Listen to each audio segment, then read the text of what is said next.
It's new. It's blue. It's Harman Phoenix II. Hot off the press, brand new today, this is the second iteration of the Harman Phoenix line. This is a brand new emulsion, and apparently it has very little in common with its predecessor. Phoenix II boasts improvements in color palette, grain, sharpness, contrast, and exposure latitude. It is honestly a huge improvement from Phoenix I. I really liked Phoenix I, I had a lot of fun with it. It's a great novelty film, but Phoenix II is certainly more of a reliable color film. I got some pretty great shots with it.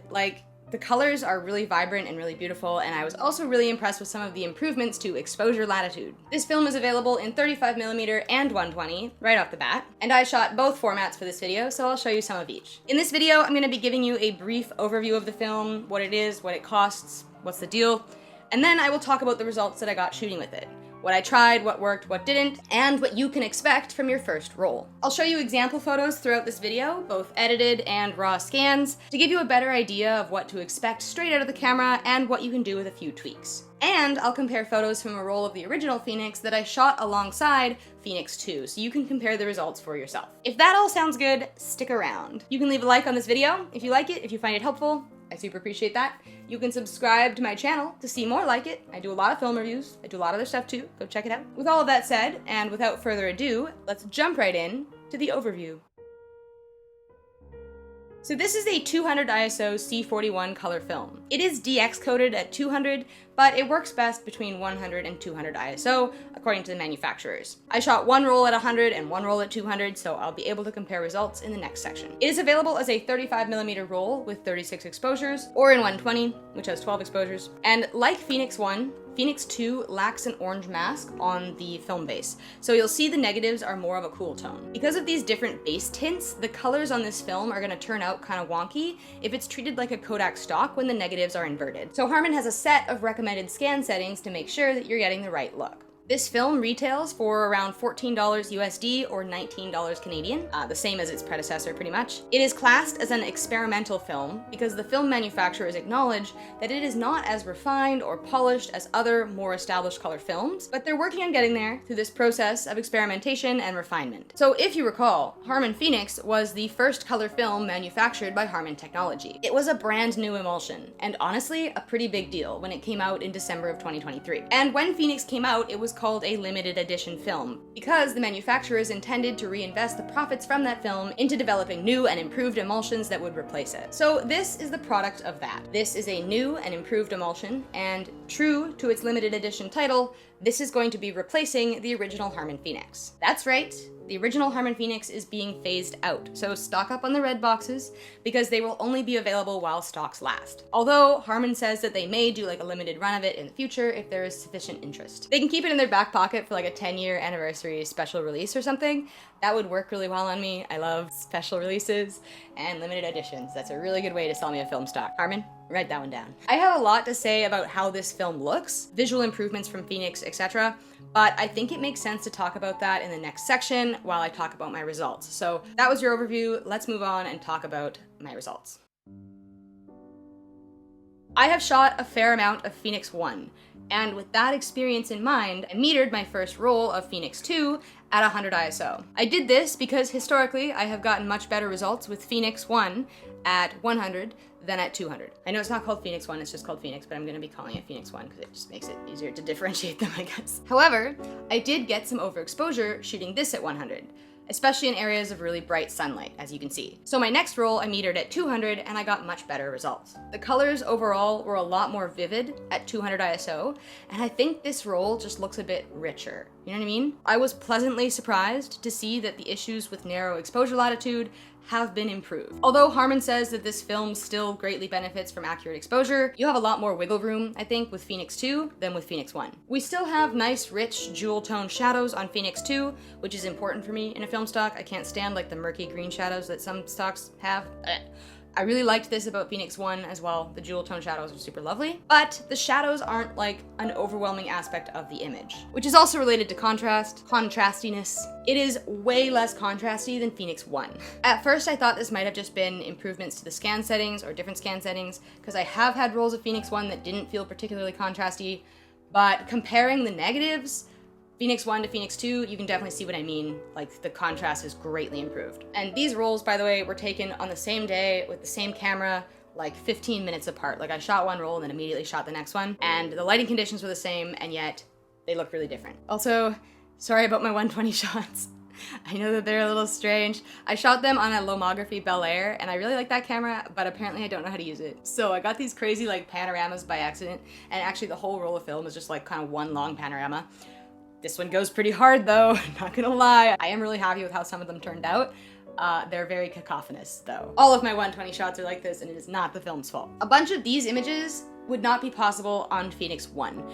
I think the contrast would just obliterate the subject, but they turned out pretty well on Phoenix 2. Like there's room for improvement, but it is leagues better than its predecessor. And speaking of obliterating subjects, the grain structure in Phoenix 1 was very coarse. It was like definitely something you had to contend with, and it is greatly improved for Phoenix 2. There is still visible grain sometimes, especially in like areas of shadow, but I wouldn't say that it's a primary feature of the film. It's definitely more prominent on the 35mm shots, but the 120 shots look pretty clean to me, honestly. Like there is grain, but it's not distracting at all. I really like the 120 version of this film. I am excited to learn how to use my camera so that I can get some like actually good shots of it that don't look like this. One thing that I made a really big deal about in my original review of Harman Phoenix was the halation and how much I love the halation, and how if they got rid of it that I would riot. And then I even like photoshopped a picture of myself rioting just to like really drive home the threat. Well, we still have that characteristic halation in Phoenix 2, and I'm really happy about it. I think it just makes night shots look better, right? Like that just looks cool because of the halation. It just looks better. I love it, and I'm really happy to see it making a return.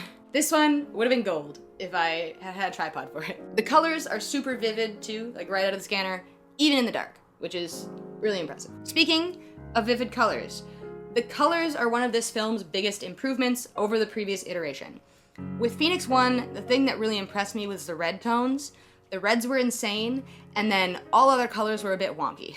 Artificial light turned kind of turquoise, greens were a bit crunchy, the blues were pretty strong, but then all of the in-between colors just disappeared or fell flat. All of that has been greatly improved in Phoenix 2. The reds and blues are still really strong, but now we have a much better range of tones in the greens and better representation of in-between tones overall. The turquoisification of electric light also seems to be greatly reduced. Here is a comparison of sunset shots on Phoenix versus Phoenix 2. I think this comparison really shows the wider range of in-between tones that Phoenix 2 has. Is there a better word for in-between tones? It doesn't seem like the right word. It seems like there should be a word for it, and I'm sure that there is, and I'm just blanking on it. But I know I'm gonna be watching somebody else's review, and they're gonna use like chromatic latitude or something. Is chromatic latitude the word that I'm looking for? No, it is not. No, it is not. In-between tones are like the tones in between blue and yellow in this set, for example, or the tones of pink that make up these flowers.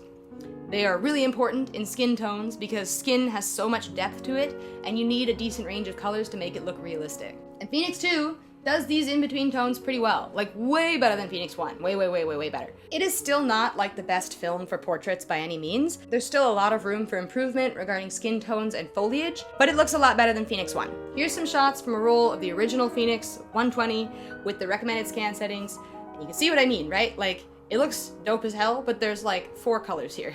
Moving on, a note about editing.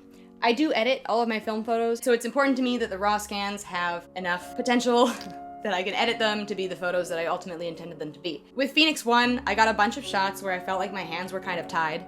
Like, this could be a good shot, but there's just not enough detail in the shadows or the highlights to be coaxed out, and there's not enough colors to exaggerate properly without actually just painting them in or something like that. Whereas on Phoenix 2, pretty much every shot that I wasn't happy with right away, I was able to fix in post. I was able to crank up the color saturation or crank up the shadows and still retain a bunch of detail and get a really nice end result. And I had a lot of fun editing them, to be honest. Actually, a bit of a tangent here. I shot this before it came out, right? Before anyone had ever posted results online, so I had no idea what these photos were gonna look like as I was shooting them. And so it occupied a lot of my brain, trying to imagine what each photo was gonna look like. I was really excited to get my first roll back. The night after I dropped my film off at the lab, before I had gotten the scans back, I had a dream that I got the scans back and they were like vivid Technicolor Wizard of Oz, like crazy mosaics of color, just the most beautiful, like high saturated images I'd ever seen in my life. And this dream was so real that like I was shooting my second roll of Harman Phoenix fully expecting them to turn out that way. And at some point I was like, you know, actually, yeah, I don't know what these are gonna look like because that was a dream. So I edited a bunch of my shots to look like they looked in my dream. And like this panorama in the garden is kind of exactly what that looked like in my dream. So if you're wondering why I edited a bunch of them super saturated and crazy like this, that's why. I was trying to live up to my own expectations. That is everything that I had to say about Harman Phoenix II. Thank you all so much for watching, and a huge thank you to Harman for letting me in on the release day buzz and sending me some rolls to try out. It is always an immense privilege to be able to drop a video right on release day, and testing out film before it comes out just makes me feel very special, so. They also sent me some stickers and a pin, and now that it's release day, I can finally start adorning my items with them. So that's very exciting. I hope you guys found this video helpful, or at least interesting. May it guide your hand while shooting your first roll of Phoenix 2, available at all good photo retailers around the world, according to the FAQ. And actually, hey, if you guys are gonna buy some of this, I have a affiliate link for Freestyle Photo LA down in the description below. And if you click that, I get a cut of the profits, which would be super sweet. I would really appreciate it. It's a win-win situation because you get film and I get money. And everyone's happy. Some of you guys are making crazy purchases through this link. Oh my god. Last month, I had back-to-back 2 different people who spent over $900 on things through my affiliate link, and that is a really good commission for me. So if you feel like spending your retirement fund at Freestyle Photo LA, by all means, do it through my link. I'm kidding. By the way, I know photographers don't have retirement funds. I will see you guys in a week or 2 with a new video, and in the meantime, stay sharp, and don't forget to keep taking pictures. Bye guys.